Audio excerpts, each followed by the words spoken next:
What's up, guys? Lyle Barnett here at Mac Fab Beadlocks.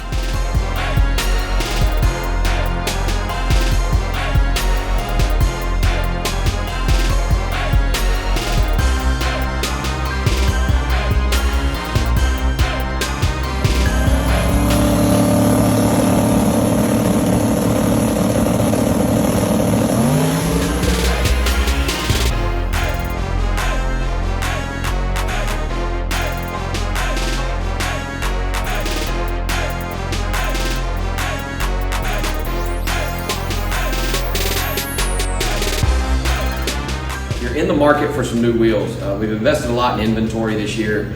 Pretty much any 15-inch wheel, any width, any backspace, custom backspacing available, you name it, we can help you out, can have wheels to you within a couple weeks. That goes for any standard competition bolt-in center wheel from Weld or Billet Specialty, something like that. If you're interested in a new set of wheels or getting your wheels beadlocked, give us a call, 844-257-5502. If you have a set of wheels that are single beadlocked and would like to get the rear side of those beadlocked as well, we will do that for you no matter what's on the front. Send them to us. Within a week's turnaround, those things will ship back out and be headed back your way.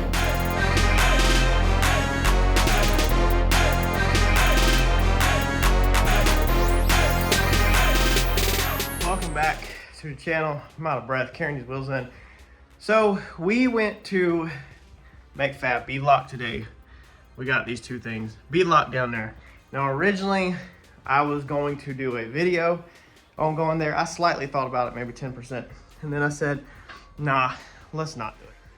We took the Pro Stars that we had. These are just an old set of busted Pro Stars, as you can see, and had them beadlocked. We just got back in town, went ahead and double beadlocked them because we're going to be changing over to a radial, and I wanted a different set of wheels anyway.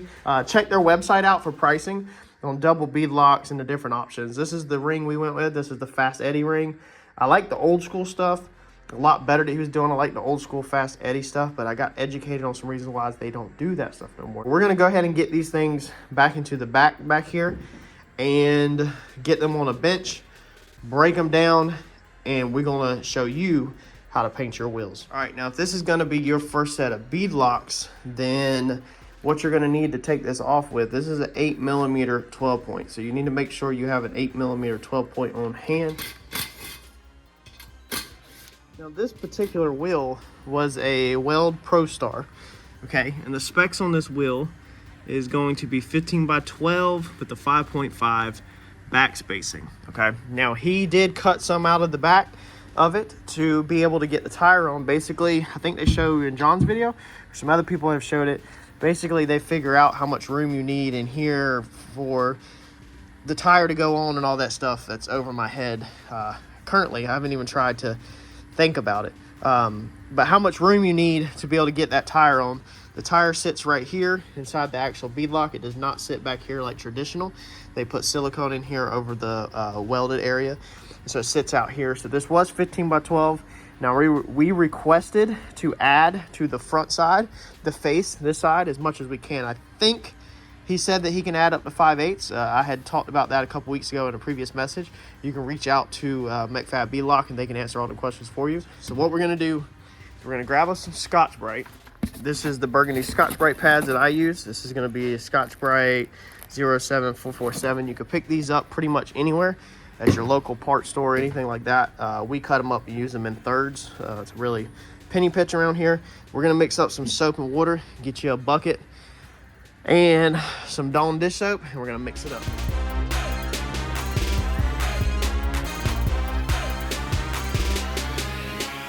All right, I'm gonna go ahead and tell you that this video is gonna go over how I'm gonna do this certain situation. Now there's a lot of ways that you can do this, including sandblasting, okay, including etching primer, epoxy primer, all of that stuff. There's multiple ways to paint chrome or to paint metal. There's multiple products to scuff it with.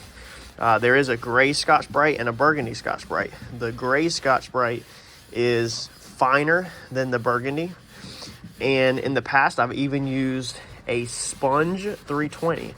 So there's a 320 grit that's on a sponge, and it works good for chrome, stuff like that. I currently don't have any of them. I just use my Scotch-Brite, and then we're gonna be using an adhesion promoter to make this paint stick. Now, if I was to do etching primer or epoxy primer, often you have to let them sit. The product that I use, you have to let it sit up to, I think, 20 minutes to gas out, and then 20 minutes of it on the product before you can top coat. If you're not happy with your orange peel level that your etching primer puts out, then you would need to wet sand your etching primer. But etching primer and epoxy primers often do not need to be sanded to top coat as long as you followed the instructions from the manufacturer. So no matter what products we use today that you see in this video, you need to follow the recommendations from the manufacturer of the product you're using. Some of these products are different from location. You might not be able to get the same products that I get or that I use, so you might have to get something else. Also, if you have time, you should be able to Google search the same products I use and possibly get them off Amazon or eBay or something like that. But don't, as we move in today's video, don't get wrapped up on my products and my product names and all of that, because if you go to your local supplier, there might be a cheaper option for you that will work just as good. Just make sure to read them tech sheets to make sure it's going to work. All right, and I'm gonna go ahead and give you a little piece of information in case you have an issue, okay? We've got these in the booth now, they're scuffed. I took the blower off, dried most of it off. I gotta wipe some down and hand dry. We're gonna wipe these down with wax and grease remover. This is a pretty important step for this job. Normally, I will skip this step in my day-to-day painting after I've used Dawn dish soap, because Dawn will degrease it, and then I flush it out with water. But this stuff right here that they put around here, okay, which is very common, it's nothing they did. This is the absolutely most terrifying stuff that you could be near as a painter. This is the most terrifying stuff that you could have inside of your paint booth or inside of your garage.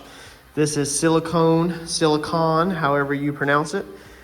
And it will cause extreme fisheyes in paint if this stuff right here gets on any of this. So if they have accidentally touched any of this in here with their fingers, it can really mess our paint up. Often found in your garage, and you might know it, in forms of tire shine, WD-40, and Armor All.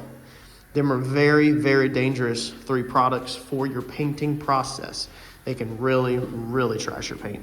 So I'm gonna put some wax and grease remover on my rag, and I'm gonna wipe the insides and the faces, the back sides and the faces of these down really good. I'm just using some Vitech wax and grease remover, 36-700.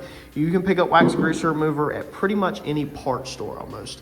Also at your probably local big box store for home improvement.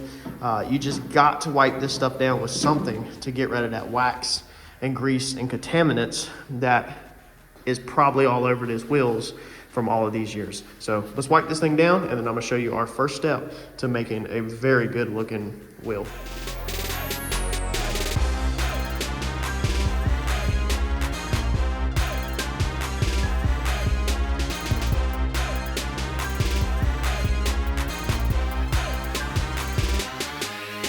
All right, very first step is you're gonna go to your cabinet and you're gonna grab some trim and bumper paint or other satin paint. Now, if you're doing gloss wheels, then you need to move on over a couple cans and get some gloss paint. That's gonna be trim bumper paint too. If you're doing like I am and doing a satin, you can also use plastic dip. You can even use Flex Seal if you want, I imagine. It doesn't really matter.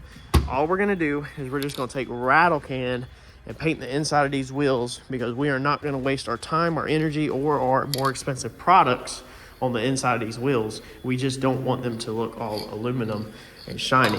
We're just gonna come in here and put a dust coat over them. If you care about getting it all over the beadlocks, go ahead and tape them up. I do not care about getting them on the beadlock of this side because it's just cosmetic. This spray paint is not thick enough to mess anything up. So we're just gonna coat these out, and then I'm gonna flip it over and then do the same steps on the other side of the wax and grease remover. I wanted to do this side first because you can see there's overspray going up inside the wheel. So on the other side, I want to take a little bit of paint thinner and I want to wipe my overspray of my spray paint off, because we don't want to be painting over top of spray paint. If you watched all my previous videos, we did a two-tone truck on the channel, and I showed why you don't want to be painting over top of spray paint.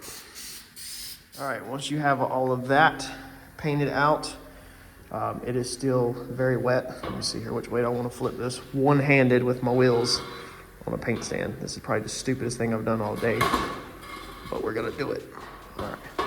So now you can see that we still have a very wet wheel on this side, and we have overspray spray paint. Now, when we paint our base coat clear coat, because that is what we're spraying today, it's going to overspray through there back on top of the spray paint. I'm cool with the overspray going on top of spray paint.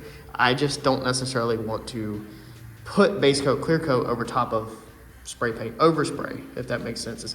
That's a tongue twister. So on this one, we're gonna be using premium wash thinner. This is basically literally just paint thinner, lacquer thinner, whatever you got. And then we're gonna take us a rag, wear gloves, don't do what I do, don't be a dummy.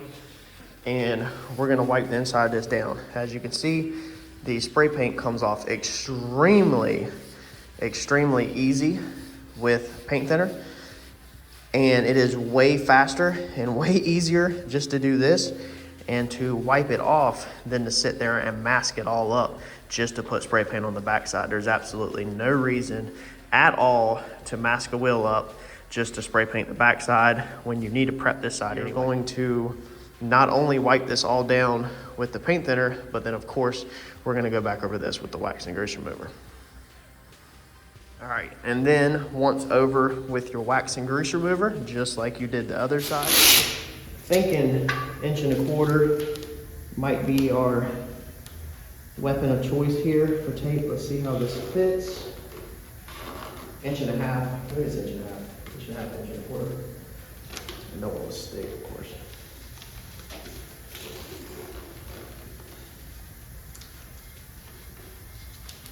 Yep, that looks like it's gonna meet the tickets. About 1.5 inch tape right on the edge will get you where your bolt holes are covered up.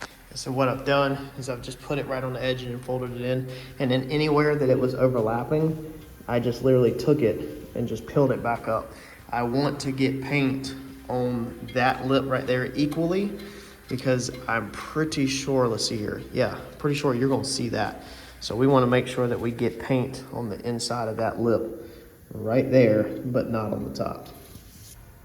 All right, our very first product we have used many times on the channel. This is gonna be a Bulldog adhesion promoter.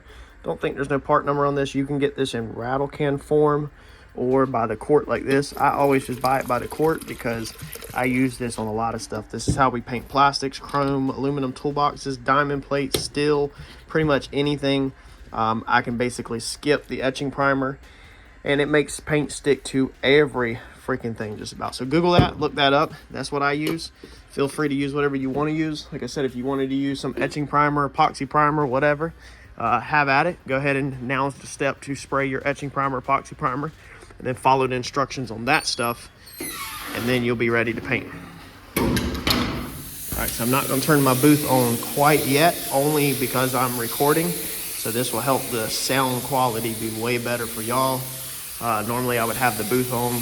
We're just gonna spray a light coat of this all over the wheel, make sure we get everywhere. And then we're gonna go ahead and turn the booth on, let this thing flash off for maybe 3 minutes, 2 to 3 minutes. And then I'm gonna put one more light dust coat over this whole entire inside, and then we'll be ready to move forward with paint. Try to make sure you get it up underneath the lips as good as you can, and just everywhere. You basically want this everywhere, but don't put this on so thick that it will freaking run, because this stuff is extremely loose, if that makes sense. And if you put runs in this stuff with this Bulldog, it will, all your products are gonna stack on top of that run, and then it's gonna show every single coat. All right, most paint stores will work with you if you go in and just ask for straight black. But if they're refusing to work with you and help you out and get you just a straight black that has no metallics or anything, GM color code 8555 is gonna be straight black. This is normally my go-to for all just straight black jobs. Put just a little bit in here, right there, just to cover the bottom of the cup, pretty much, of just black. And then we're gonna go one step farther. And the cool thing about Bulldog is that you can also add Bulldog to your paint. So I'm going to pour some Bulldog in there like that. I'm not gonna measure that out to be precise. I'm just gonna pour a little bit in there. And basically my first couple coats is gonna have Bulldog. So we're gonna have Bulldog on the wheels.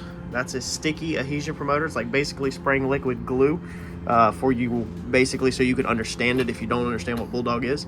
And then by putting it in the base coat, we're hoping that basically we have a sticky surface and then we have a sticky paint, and sticky paint and sticky surfaces stick together forever.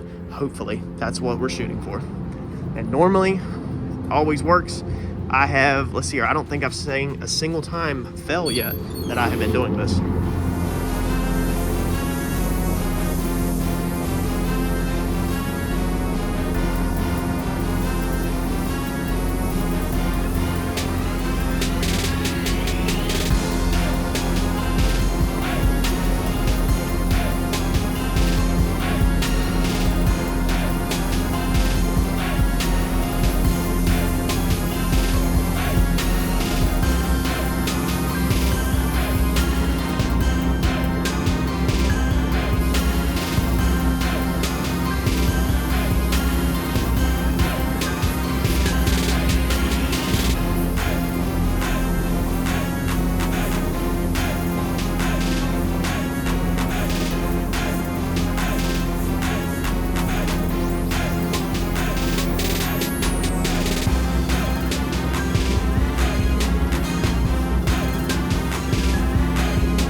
Alright, welcome to the big leagues. You are now officially playing with the big dogs. This is flattening agent. We're going to put this in our clear coat. If you run this, you have to resand it and start over because there is no wet sanding and buffing on satin or flat jobs. This is the only part number I have for you guys. I think this is going to be a local store part number for me only. You might just want to check with your local paint supplier or Google, Amazon, eBay, flattening agent. And this is going to go in your clear. So this is a clear additive to make your clear coat flat. Now I have laid out a formula that I developed a long time ago for this product. On my Comet, I did tail lights and all my trim with it, and I laid this formula out so that I could match that same sheen in the future because I love the way it looks.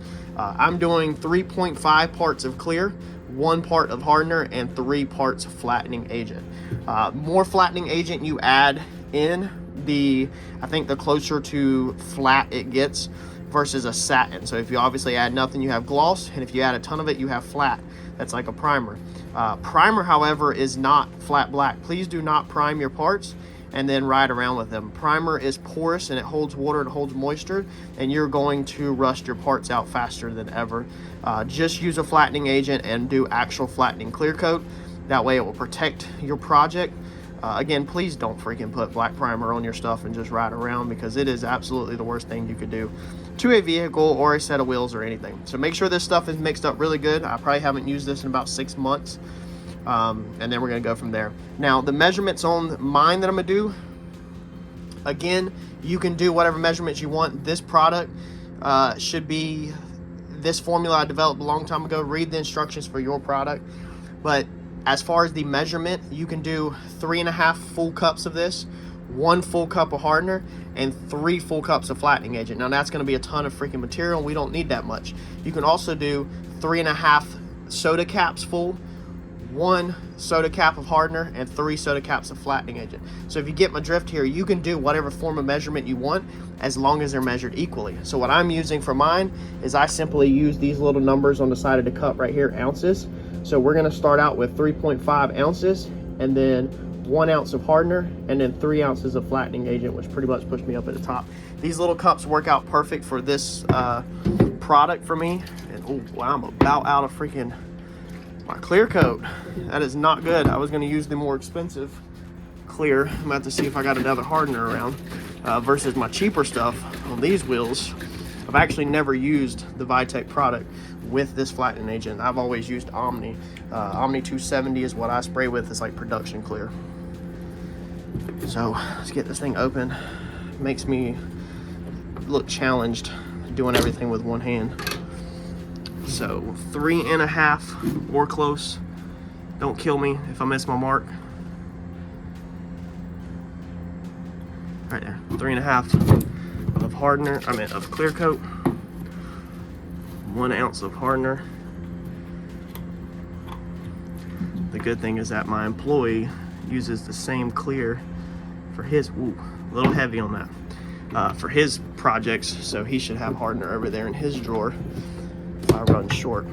And then we're gonna do our 3.5 of, our 3 of flattening agent. So that should be 1, 2, and then 3, pretty much all the way to the top.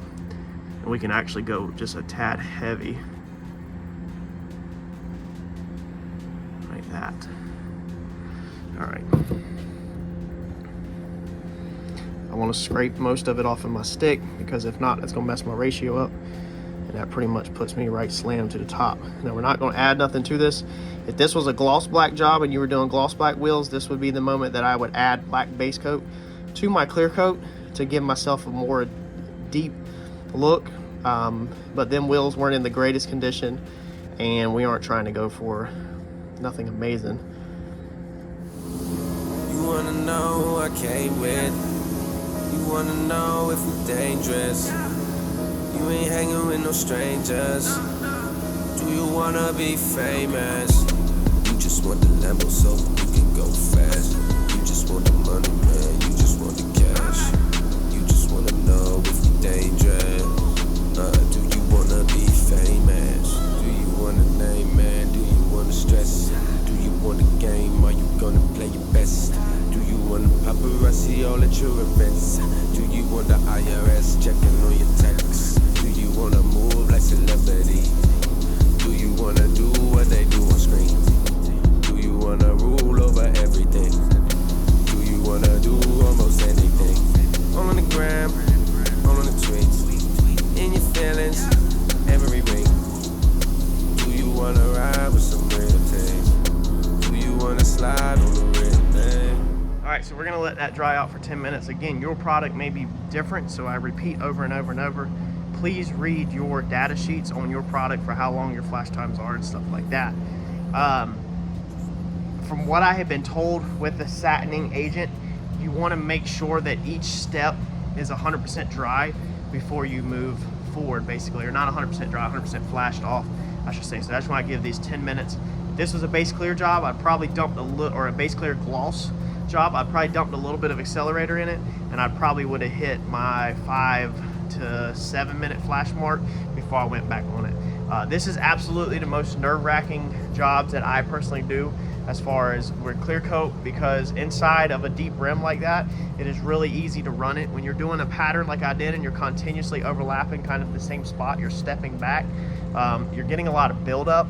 But if you spray it too dry, then you're gonna develop orange peel, and it's gonna look orange peeling. Now with a satin job, I'm okay with having orange peel. I don't need a completely slick surface. I don't want it so orange peely that it looks like bed liner, but I'm okay with just a tiny bit of microscopic texture to it, I guess you could say, because normally satin is never as smooth. This is the same exact product that I did on the roof of my car. If you want to go back and watch how I did a fake vinyl top on my car, I used the same exact products and got really good freaking results.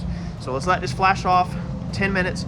I'm gonna do 2 coats on this only, primarily because I'm in a time crunch and I want to get out of here this afternoon, but also because they're just drag wheels and they're not going to see a ton of sun exposure, and I don't want to chance going in for my third and then running it. So the more coats you put on it, obviously the more higher risk you are at messing up or running it. And we can already see as this is drying out how it's glossy over here, but it's already developing its flat look over there. The light picks up all the little tiny chunks in the aluminum where the aluminum wasn't 100% smooth, but you can see it already starting to satin out.